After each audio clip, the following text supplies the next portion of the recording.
All right, here we go. Unit 5, Lesson 8, Scientific Notation. Hopefully you've seen the powers of 10 video that gives you an idea for why we need a way to represent extremely large and extremely small numbers. And the idea that we use powers of 10 in both directions, multiplying by 10s and dividing by 10s, to represent those numbers. So let's dig into how we would actually convert back and forth between these. Here we have the Earth's mass, so its weight, more or less, is approximately, well, it's the number 5, 972, a 4, and then a whole bunch of zeros after it. And it turns out, right, that what that actually is if you imagine the decimal number 5.9724, well, it's that times 10 24 times, right? Because times 10 once would get us to 59.724. Times 10 again would get us to 597.24. Times 10 again would get us to 5,972.4. And finally, times one more 10 would get us to 59,724. And each of the zeros after that is just another multiplication by 10. So we can break this out. We can write this in scientific notation as 5.9724.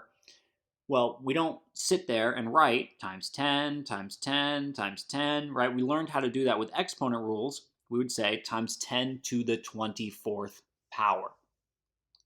And we can do the same thing for extremely small numbers. So the mass of an electron, it's all those zeros after a decimal place and then 167. Now, what this is, right? Imagine you have the number 1.67 and you keep dividing by 10. You divide by 10 to get 0.167. You divide by 10 again to get 0.0167. And you count all those up and it turns out you've divided by 27 tens. But once again, we have a quick exponent way of doing this. Dividing by 10 27 times is the same thing as multiplying by 1 over 10 to the 27th, which we know negative exponents is 10 to the negative 27th. So another way of writing this number would be 1.67 times 10 to the negative 27th. So we're going to just do a couple practice examples of how we would make these conversions. But what you really want to glean from this is just why we use powers of 10, right? That if we have 10 to a positive exponent, it means we've multiplied by a whole bunch of tens. If we have 10 to a negative exponent, it means we've divided by a whole bunch of tens. So let's just do a couple quick mechanical examples, and this will be a very straightforward one today. All right, so converting large numbers to scientific notation. So we're going to have some coefficient, right? We're going to have some coefficient times 10 to some power, right? We're going to have some coefficient times 10 to some power. Now, the coefficient is always, you look at this really large number, you put a decimal place in front of the first number you have, which is 2, and you keep writing till you hit those zeros. So in this case, we have 2.48, right? So in this case, the first thing I would do here is write down 2.48. What I need to do now is see how many tens I would multiply by. And so I'm actually going to go back to the original number here. I'm going to pretend I have this decimal here, that 2.48. Well, if I multiplied by 10 once, I'd have 24 by 0.8.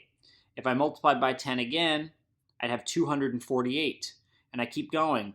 Multiply by 10 again, that's 3. And you'll just be doing this in your head. 4, 5, 6, 7. You don't actually have to write these out when you do it. It would be multiplied by 8 tens. So this would be 2.48 times 10 to the 8th power. And so once again, the big thing is you put the decimal place right after the first number, and you can basically just keep moving the decimal place to the right, recognizing that each time there you're multiplying by 10. You count them up, that's how many powers of 10 you multiply by. The same idea works for going from really small numbers to scientific notation, it's just in reverse. So if we start at 6.734, because again, it's always going to be one number and then all of the rest of the numbers that aren't zeros. So 6.734. If we took that, right, so we're going to have 6.734, that's our coefficient, 6.734, and we're going to take that and we're going to multiply it, or sorry, we're going to multiply it by some negative power of 10 because we're dividing. So in this case, divide by 10. That's 10 to the negative first. 1, 2, 3, 4, 5, 6, 7. We would have to divide by 10 7 times. And so in that case, we would have times 10 to the negative 7th because we're dividing by 10. Again, you can basically just get by counting those things always and then just do a check in your head. Was that a really small number or a big number? And make sure you converted it to the correct either positive or negative exponent of 10. Okay, last one here today, just really quickly, just want you to see this in reverse. If we had 5.91 times 10 to the 8th power, well, we would use 2 of those to get to 591, right? So sometimes it can be helpful to say, okay, this is 591. I've used 2 of my multiply by 10s, right? So I have 6 of them left. So this I'd write my 591 and then 1, 2, 3, 4, 5, 6 times. 6 times I would need to multiply by 10. I could go add my commas back in. This is 591 million. So same idea here, converting to small numbers. You move until you have to start adding zeros. But remember, we're getting smaller. So you might accidentally start going this way and then realize, oh wait, that's 72,000. So we're actually going to go this way, right? And again, it can be helpful. If you want to help yourself here, you can just say, okay, this is 0.72135. I've used one of these, so I have 10 to the negative 9th. I still have to divide by 10 9 times. So the way you're going to do this is you're going to put your decimal place and you're going to start counting zeros. 1, 2, 3, 4, 5, 6, 7, 8, 9. Woo! And then 7, 2, 1, 3, 5. And so that's it. That's scientific notation. Pretty straightforward day.